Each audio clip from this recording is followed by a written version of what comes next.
This is a true story. I was in Tennessee in a hotel, and I flipped on like Good Morning America or whatever one day, and there was this boy being interviewed, and his name's Jason. And he was there with a reporter, and this kid was all bandaged up and whatnot, and he told this story, and this is what happened. Jason and Andrea have a summer cottage up in the south part of Georgia. There's a large lake that becomes the headwaters for a river in Florida called the Apalachicola River. If you're familiar with Florida, goes, it's got Pensacola up here, and then turns down here, Miami's down here. Right there in the corner, basically, is the Apalachicola River.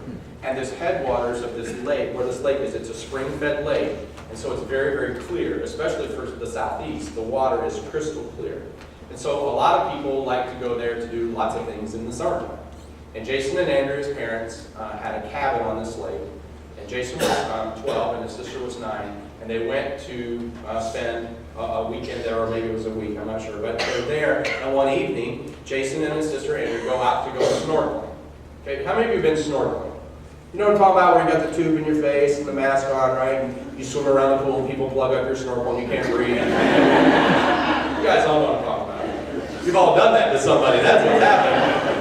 So they're out snorkeling. You know how when you snorkel, your ears are just a little bit under the water, so you can't really hear what's going on, because you can't really hear very good underwater. And so they're swimming along, and it's, as I said, it's in the evening, and the neighbors begin to make a whole bunch of noise because there's a very large alligator swimming toward these two children. These kids are about 90 feet from shore, and this alligator is swimming toward the kids. The people are banging on things, trying to make lots of noise, trying to scare the alligator away, and it's swimming toward these kids. The girl, Andrea, she hears what's going on, gets her brother's attention, and she starts swimming to shore, and so does he.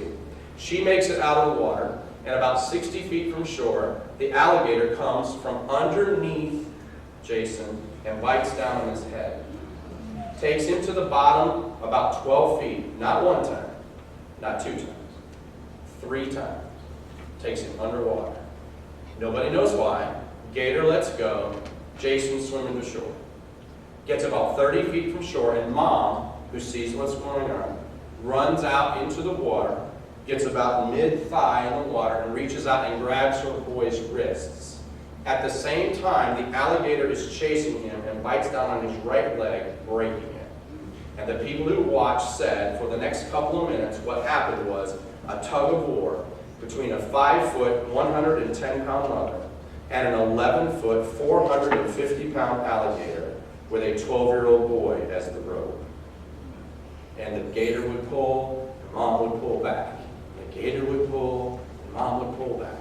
And Mom was yelling, "You got to let go, my boy. This is my baby. You got to let go. You're not getting my son. You're not getting my son." And by this time, the neighbors had run over into the water, and they're beating on the alligator with boat oars and all kinds of stuff. And finally, the gator lets go and swims away. Mom drags Jason up on the beach, and he lives. And so they're interviewing him at the spot where this happened. And the guy said to him, he says, "Hey, tell us, what happened." "Oh, well, I did this." And then he goes, "Well, tell us about your scars." He says, "Well, I've got a 7-inch gash in my head, and I've got over 400 stitches in my leg." He goes, "Yeah, I can see why you'd be proud of your scars. They're kind of like your Medal of Honor, that you survived something." And he goes, "No, those aren't the ones I'm proud of. These are." And in the back of Jason's hands are 4 scars on each hand, where Mom's fingernails dug into that little boy. She wasn't going to let go. And what I'm asking you today is, who's drowning?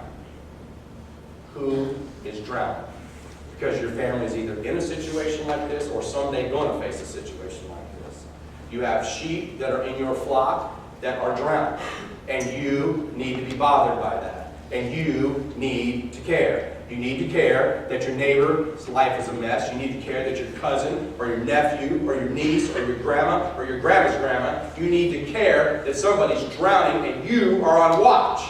And I don't know how to tell you this in a nice way, but you got to get your butt off the beach and get in the water. The lifeguard doesn't save anybody that's on the beach. And this little boy had his mama stayed up there and said, "Well, I'll pray for you." "Oh, you'll be okay." "No, I'm rooting for you." It wouldn't have worked. It would not have worked. You and I today have got to commit ourselves to getting off the beach and getting in the water and making a difference in the life of somebody who's drowning. And those people are looking to you for help. They know you know the answer. They know you know what to do. They're just waiting for you to see them What is it going to take? You got to love them more than you love yourself. You got to care about these people. Your heart needs to be broken. Well, Pastor Tom, I really don't care. You need a new heart then. Listen, it should bother us to the point where we can't sleep that our neighbors don't know Jesus. That our kids are walking into hostile environment 5 days a week. That should bother us. It should bother us when we miss time with the Lord. It should bother us when we don't read His Word. It should bother us when we don't take opportunity to share with somebody that we'll love them even if no one else will. That should bother us a lot. Get your butt off the beach and get in the water. Otherwise, you're a sand guard. We don't need any of those. And if you're not going to be a hero to the people in your flock, then who's it going to be? Because there's one shepherd per flock. Not 40, one. And if it's not going to be now, then when's it going to be? You're going to wait till the wolf kills 100 sheep before you do something? If it's not going to be you, then who? And if not now, then when? And if it's not going to be this that motivates you to do something, what's it going to take? What is it going to take? How many people are in your life, under your watch, are going to have to fall by the wayside before you finally stand up, get your cape blowing in the wind, and say, I will be a hero. Amen. Follow me out of here. Good. It's mandatory. It's not optional. It's mandatory. We step up because there is no other plan. You're it. That's all they got. Listen, I will tell you this. The Christian church around the world is really messed up. It's really messed up. But it's still the best thing God's got going.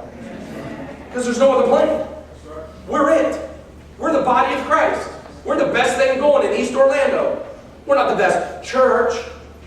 But we're the best thing God's got going, the body of Christ. So let's be it. Quit being sissies. I used to have a pastor with a list who used to say, God don't need no more 50 Christians. He doesn't. He doesn't need any more people that are scared and embarrassed and ashamed. We talked about that last week. You got nothing to be ashamed of. I'm a son, I'm a daughter of the Almighty God. The King of Kings has adopted me into His family. I'm part of a royal priesthood, a chosen generation. Get over it. Be a hero. Are looking for answers, and they can't find somebody who'll step and go, you know what, I don't know everything, but I know this much. Just follow me this far. Bring them here. Connect them to somebody else. I'll bet you we got somebody that can help them go the next step. Be a hero. Because I don't know how to tell you this, but you got to fight for your kids. You got to fight for your marriage. You got to fight for your neighborhood. You got to fight for your schools.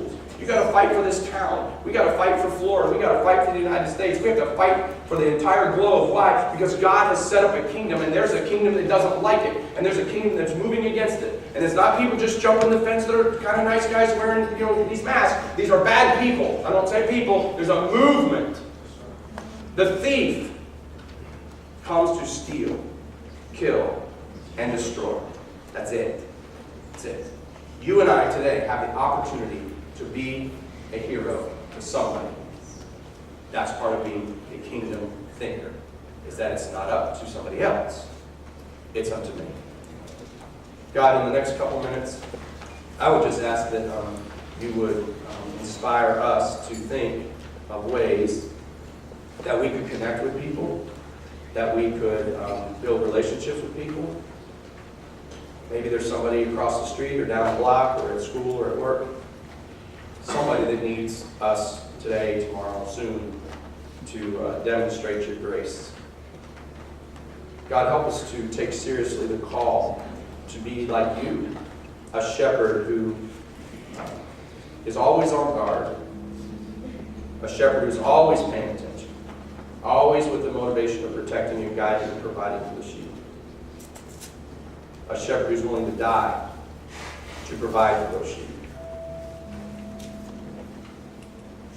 Lord, I'm amazed by you.